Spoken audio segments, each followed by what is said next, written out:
Hi you guys, my name is Oshun the Great, and welcome to my beautiful YouTube channel.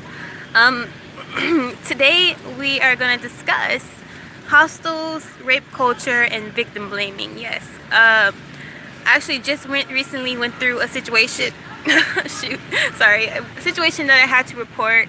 And honestly, I thought I never have to do this kind of situation again, being from incest, rape already. But being a free spirit traveling, there's some things that I am naive to, and I'm too trusting in a lot of situations, but that's still no excuse for rape and sexual assault to happen, especially in the situation that happened recently, hostels. So this is, when I traveled, I've been so used to hostel hopping, so I've gotten so comfortable, and never in my mind have I thought that, okay, it can be like dangerous or but it didn't, and it's never dawned on me that it can be really dangerous until I started getting to more of the American hostels, because I started a lot of the hostels in Hawaii are pretty decent, but hostels in general can be kind of dangerous, and I never touched on this because I always show the highlighted, the good stuff, but hostels can be dangerous in a sense of, in my situation, what happened, I thought I could trust the guy, and he put all the blame on being drunk and all this stuff.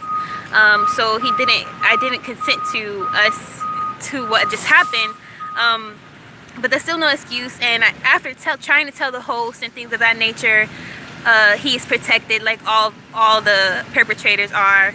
So I had to take it through Airbnb and then take it through police. And so, but people don't understand how big these situations are, especially where I am now. Rape culture is huge.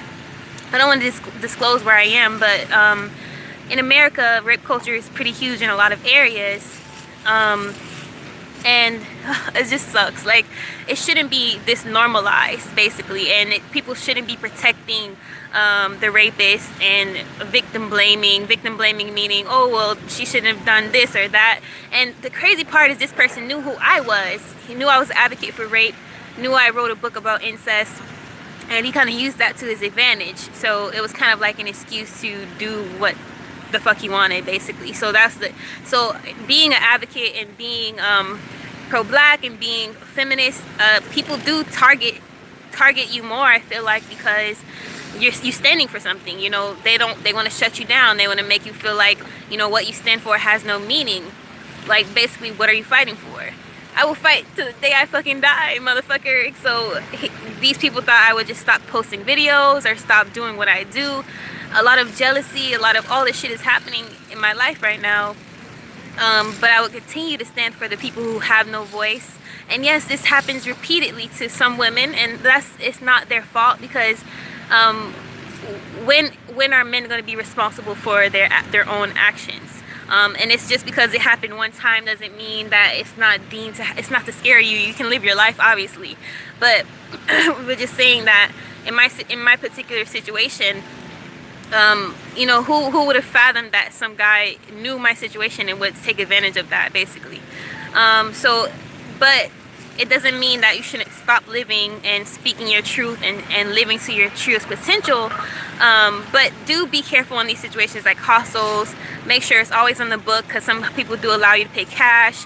Make sure the hosts seem cool. If you do get like a rape vibe in that culture, like it seems like promoted or not really frowned upon, trust that gut feeling. You know, and some hostels, you have to be careful for women, especially the ones that are overcrowded with men, or to have one or two females to a room. Ask to be transferred to an all-female room. If they don't have it, don't hesitate to leave. So basically, you don't have to settle in these means of these situations with hostels, and this is another episode of like traveling solo, basically. So be careful.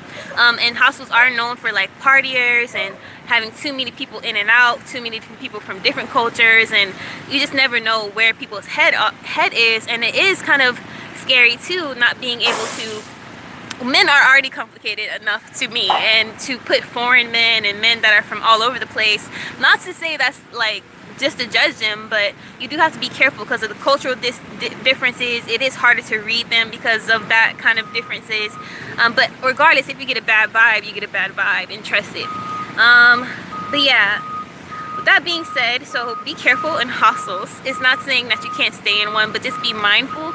But yeah, hopefully, I don't know how this situation is going to go down, but I know I had to do it. I had to stand up for myself and for those who might be coming along the path as I did. So you guys know I'm always vulnerable.